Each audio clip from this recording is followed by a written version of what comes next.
Colcannon, an Irish mash so legendary. They used to hide rings in it to predict marriages.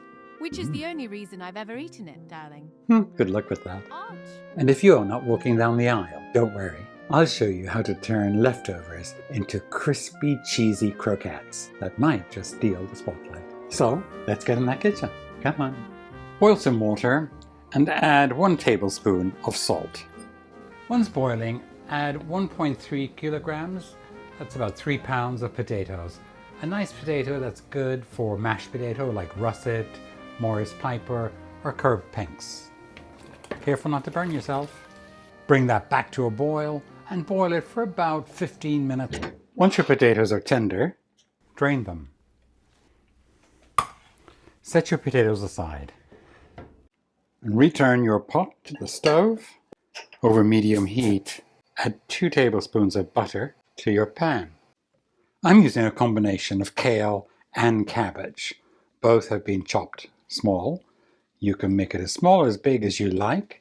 For the kale, I did remove the stalks. So here I have a total of about 4 cups. Add that to your pan. Here I have 1 bunch of scallions. I have held back a few tablespoons so I can use those later for decoration. It's Parsley's day off. And 1 bunch was about 6 scallions, or green onions, and 1 teaspoon salt. Stir to coat.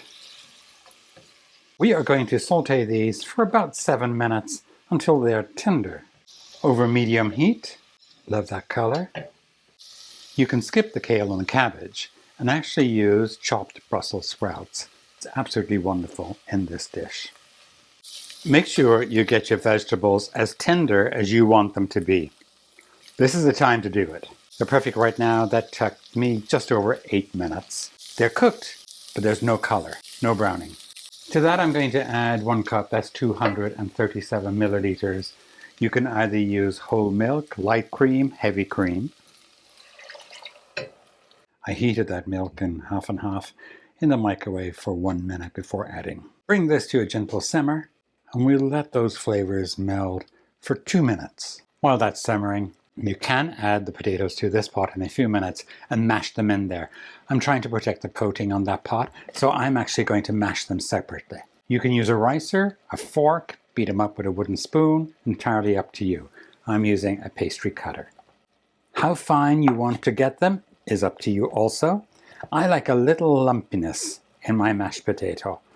Actually, which is why I really like smashed potatoes so much. Keep an eye on your greens here. Give them a stir. If it's going too quickly, turn down the heat. Let's add our mashed potatoes. Mine are quite lumpy, which I love that texture, especially in Colcannon. Back into the pot, along with 2 tablespoons of butter. Here I have a 1/4 teaspoon of pepper. If you have white pepper, use that. And we're going to stir this up. Our main goal here now is to heat the potatoes through and get everything combined. Stir this while you're reheating. You don't want anything to stick to the bottom of your pan. Get it steaming hot. And now it's time for us to taste it for seasoning. Yummy. So I'm going to add about another 1/4 teaspoon of white pepper and about a 1/4 teaspoon of salt. Turning off the heat because it is hot. Get everything combined. Beautiful. Okay, we need to eat this. And normally this would be served in the center of the table. You'd make a little well in the middle and you'd pop on a dollop or 2 of butter and we'll sprinkle it with some of those reserved green onions. And there you have it. Delicious Colcannon. Let's try it. How easy was that? And it's such a versatile dish. Back in the day, you used to add bacon to it as well. So it's very forgiving, and let's give it a try. Okay, take my glasses off now.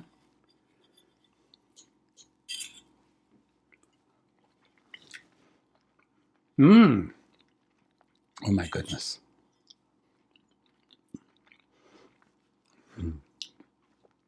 It is lovely. There's nothing like Colcannon. On the lovely Emerald Isle, folks down south tend to know Colcannon best, while up north, It's Champ that steals the show. Both mash-based and marvellous, Colcannon usually stars kale or cabbage, while Champ keeps things springy with scallions. The dish bubbled into popularity in the mid-1700s, with William Bulkeley scribbling about it in 1735. Want to know which leafy green leads to marriage? Find out at thecrackedmug.net.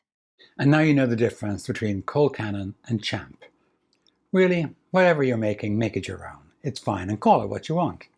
There are no potato police around, I hope. And I have to tell you what I've done before. When I was sauteing the greens, the last time I used a shredded Brussels sprout, which was magnificent, I also finely diced a green chili and threw that in the pot as well. It was amazing. It was green chilies. You can't go wrong. My kitchen's a mess because I'm not done. I want to show you what you can do with the leftovers from this dish. So we are going to fast forward and make Colcannon croquettes, little patties, perfect for the morning. No waste. In your frying pan, add about a 1/4 inch of canola oil, or your favorite vegetable oil, and add 1 tablespoon of butter. Let's get that hot.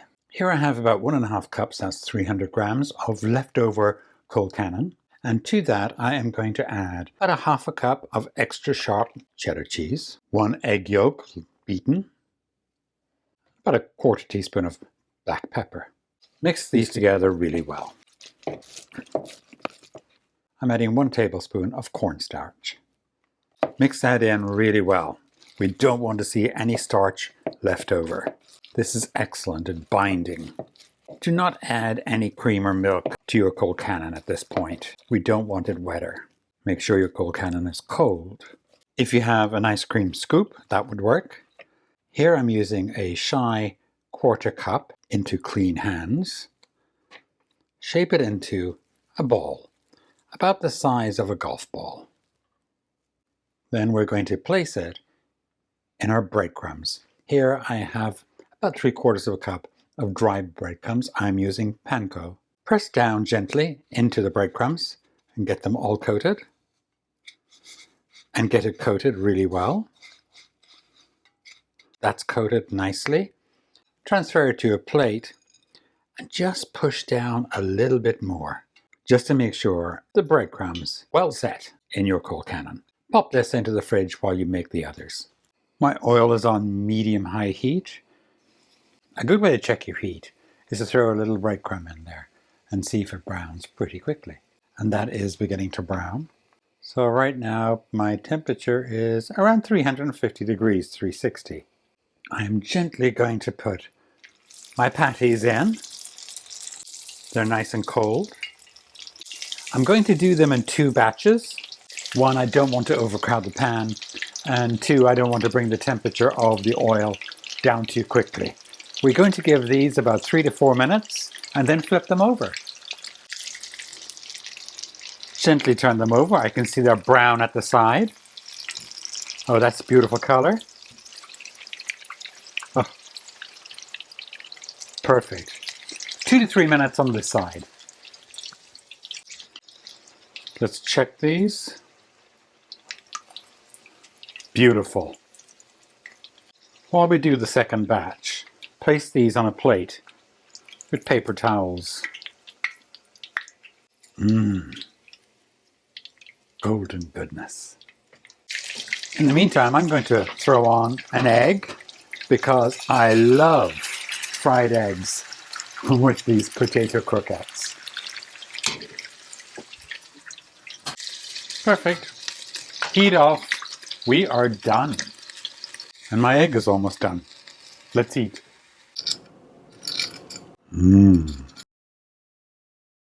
Don't they look and sound delicious? Oh my God, I wish I could give you some. So I got 7 out of that recipe, and I may be eating a lot of them tonight for my dinner. One of the things, I love them for breakfast, and they're great with an egg. Maybe some sausage or whatever else you want to have for breakfast, but I've got to try them. I love salt, probably too much, but especially with food that has been fried and especially with an egg. So I'm having it. My kitchen. Let's go. Mmm. Mmm. It has all the flavor of Colcannon. Only now it's got a crunch. It's addictive. I can't stop eating this. Okay, egg. The other thing I like with my egg, just a little hot sauce. Mmm. Oh my God. It's absolutely wonderful. So simple to make that. Come on. The next time you make Colcannon or something like it, even champ, make sure you have some left over so you can make these the following day. Kathy might even approve, but who knows? These are wonderful. A lovely little twist, a lovely little ending from a recipe that's hundreds of years old. For my country. Bacon. Wow! 2 recipes for the price of 1. Help this misfortune out by liking and subscribing. Leave him a comment. I certainly would. Just want to tell you I really appreciate your support. It means the world to me. All right, that's it. Until next time, mind yourself. Bye. Come back see me, us very soon. Bye!